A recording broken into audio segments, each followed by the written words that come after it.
Let's go now to David Gartenstein-Ross in Washington. He's a senior fellow at the Foundation for Defense of Democracy. David, let's talk about the political change, which has been a long time in coming. Do you think that some sort of cohesion at that level will help with what's going on in northern Iraq? It's certainly helpful that Maliki is not going to be in power anymore. There was obviously a lot of concern that Maliki would be trying to execute a coup by any other name when he started moving military forces around Baghdad, in particular around the Green Zone. So it's good to see him step down. But at the same time, I wouldn't get too optimistic about this satisfying the various sectarian tensions that exist within the country, and especially satisfying the Sunni demands that have helped to contribute to this uprising. All right. So what are the challenges the new PM is going to face coming in?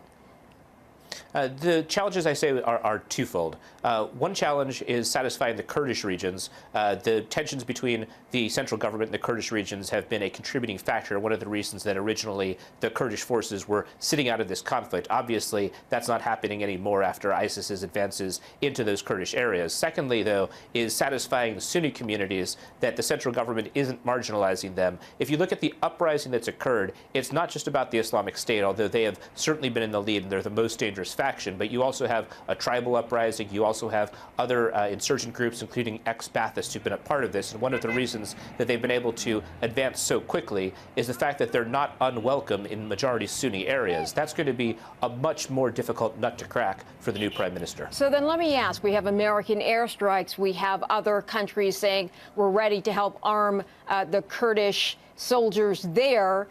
Will that be enough to change things in the northern part of Iraq, or because there is Sunni support, are we just looking at a longer conflict here?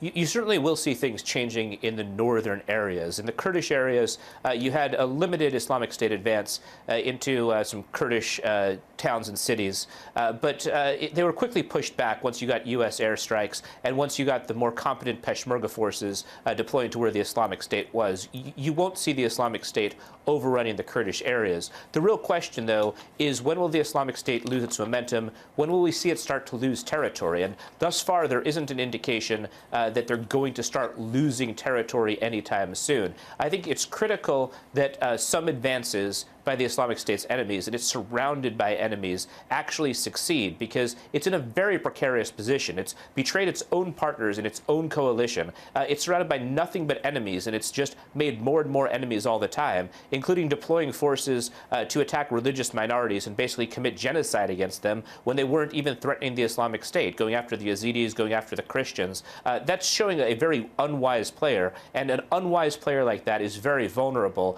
but it's all a question of taking advantage of the vulnerability. All right, David Gartenstein-Ross with the Foundation for Defense of Democracies. Thank you. My pleasure.